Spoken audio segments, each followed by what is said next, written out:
Bharatiya Janata party Narendra Modi ji की party कहती है इस देश में उन्हीं लोगों के वोट कट रहे हैं जो घुसपैठिया हैं। हम लोग सुन के हैरान हैं। एसआईआर में 65 लाख वोट काट दिए बिहार के अंदर, एक भी वोट नहीं जोड़ा आपने। ये कैसा एसआईआर है आपका? चुनाव आयुक्त ज्ञानेश कुमार जी की बात को सुन के लगा कि उनका नाम दरअसल अज्ञानेश कुमार होना चाहिए। या तो वो मूर्ख हैं या जानबूझ के मूर्ख बन रहे हैं। और इसके अलावा ऐसी ऐसी गड़बड़ियां सामने आ रही हैं। आप बेवकूफ समझते हैं इस देश के लोगों को। वो उनको हिंदुस्तान में रहने का हक नहीं है। वो जो सुप्रीम कोर्ट में गए थे, उन्होंने कहा था कि मैं जिंदा हूं, अब वो बांग्लादेश जाएंगे। आप देश को आपने तमाशा बना रखा है। आप कह रहे हैं चुनाव आयोग को वोट चोर कहना संविधान के खिलाफ है, वोट चोरी करना संविधान के मुताबिक है। वाह भैया, 14 विधानसभाओं में भारतीय जनता पार्टी के कार्यकर्ताओं ने हजारों वोट कटवाने की एप्लीकेशन दी। कह रहे हैं कल की प्रेस कॉन्फ्रेंस से ज्यादा तो मुझे हंसी परसों का उनका चिट्ठी देख के आई। तो मैंने कहा ये तो वही किस्सा हो गया। भैया, एसआईआर आपने शुरू की, वोटर लिस्ट ठीक करना आपका काम है। वोटर लिस्ट ठीक करना सिर्फ और सिर्फ चुनाव आयोग की जिम्मेदारी है। हम लोग संविधान बचाने की लड़ाई लड़ रहे हैं। हम इसकी लड़ाई लड़ रहे हैं और ये वोटर लिस्ट की गड़बड़ी जानबूझ के आप कर रहे हैं। तो इसलिए आपने सरासर झूठ बोला, सीना ठोक के कल झूठ बोला। चुनाव आयोग ने कल पूरे देश को यह बताने का काम किया कि वास्तव में उन्होंने भारतीय जनता पार्टी के साथ मिलकर चुनावी घोटाला किया है। तो मैं सिर्फ इतना कहना चाहता हूं कि आप जांच से बचिए मत। सभी विपक्षी दलों के महत्वपूर्ण नेताओं ने अपनी बात आपके समक्ष रखी। कल चुनाव आयुक्त ज्ञानेश कुमार जी की बात को सुन के लगा कि उनका नाम दरअसल अज्ञानेश कुमार होना चाहिए। अज्ञानता की बातें की उन्होंने। या तो वो मूर्ख हैं या जानबूझ के मूर्ख बन रहे हैं, या वो हम लोगों को मूर्ख समझते हैं। ऐसी ऐसी बातें, ऐसी ऐसी तर्कहीन तथ्यहीन बातें उन्होंने की। हम लोग सुन के हैरान हैं। उनसे जो सवाल पूछे गए उसका एक भी जवाब उन्होंने नहीं दिया। आपने एक महीने के अंदर 25 जून से 25 जुलाई तक एसआईआर में 65 लाख वोट काट दिए बिहार के अंदर, एक भी वोट नहीं जोड़ा आपने 65 लाख वोट काट दिए। आप कह रहे हैं आप एसआईआर कर रहे हैं, स्पेशल इंटेंसिव रिवीजन, और उस रिवीजन में आपको एक भी आदमी पूरे बिहार में वोट जोड़ने लायक नहीं मिला। ये कैसा एसआईआर है आपका? आपने कहा 22 लाख लोग मर गए, उनके नाम काट दिए हमने।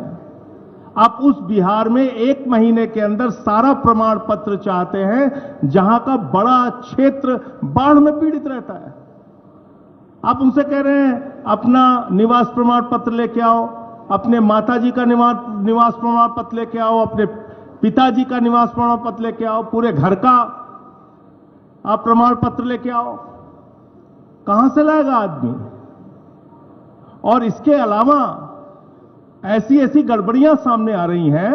आपका बीएलओ खुद से फॉर्म साइन करके जमा कर रहा है, उसकी वीडियो सामने आई। क्या कार्रवाई की आपने? अमेरिका के राष्ट्रपति ट्रंप का वोट बिहार में बन गया, क्या कार्रवाई की आपने? कुत्ते का निवास प्रमाण पत्र बिहार में बन गया, क्या किया आपने? क्या किया आपने? आप बेवकूफ समझते हैं इस देश के लोगों को। खुलेआम आपने एसआईआर के जरिए घपला घोटाला किया, मरे हुए लोगों को जिंदा कर दिया, जिंदा लोगों को मार दिया। लेकिन मेरी चिंता इससे थोड़ा अलग है और वो गंभीर चिंता है। भारतीय जनता पार्टी नरेंद्र मोदी जी की पार्टी कहती है इस देश में उन्हीं लोगों के वोट कट रहे हैं जो घुसपैठिया हैं, जो बांग्लादेशी हैं। तो 22 लाख तो बिहार में कह रहे हैं मर गए इसलिए हमने काट दिए। अब 43 लाख जो वहां पे बचे हैं, वो सब घुसपैठियां हैं, उनके लिए डिटेंशन सेंटर बनेगा, वो सब पकड़ पकड़ के बांग्लादेश भेजे जाएंगे, वो उनको हिंदुस्तान में रहने का हक नहीं है।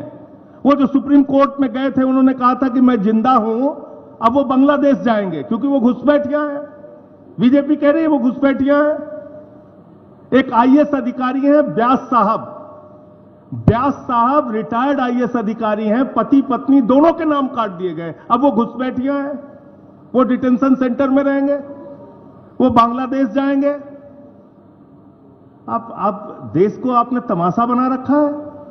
आप कह रहे हैं चुनाव आयोग को वोट चोर कहना संविधान के खिलाफ है, वोट चोरी करना संविधान के मुताबिक है।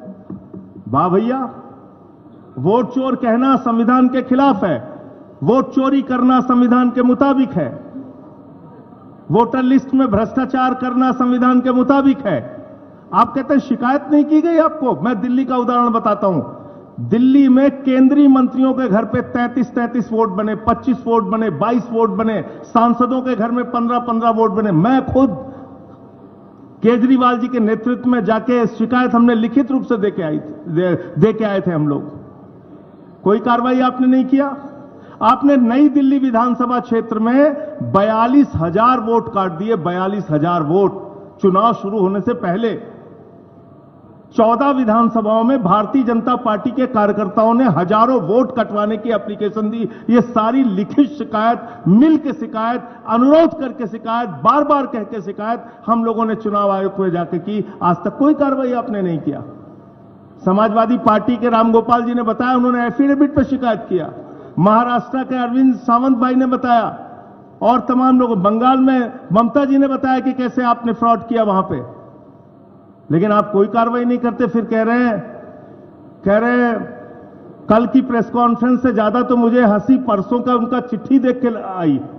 उनका जो लेटर आया सामने, उसका पॉइंट नंबर 7 में पढ़ रहा था। कहने लगे साहब गड़बड़ी हुई है, लेकिन राजनीतिक दलों ने हमें नहीं बताया कि गड़बड़ी हुई है। तो मैंने कहा ये तो वही किस्सा हो गया कि एक बदमाश थानेदार आया एक इलाके में, उस थानेदार ने अपने सिपाहियों के साथ मिलकर इलाके में डकैती डाल दी। डकैती डाल दी तो फिर वो थानेदार पकड़ा गया। थानेदार जब पकड़ा गया तो थानेदार ने कहा कि साहब इस इलाके के लोगों ने बताया ही नहीं कि डकैती डालना गलत बात है, चोरी करना गलत बात है। भैया एसआईआर आपने शुरू की, वोटर लिस्ट ठीक करना आपका काम है। 2018 का सुप्रीम कोर्ट का जजमेंट है, वोटर लिस्ट ठीक करना सिर्फ और सिर्फ चुनाव आयोग की जिम्मेदारी है।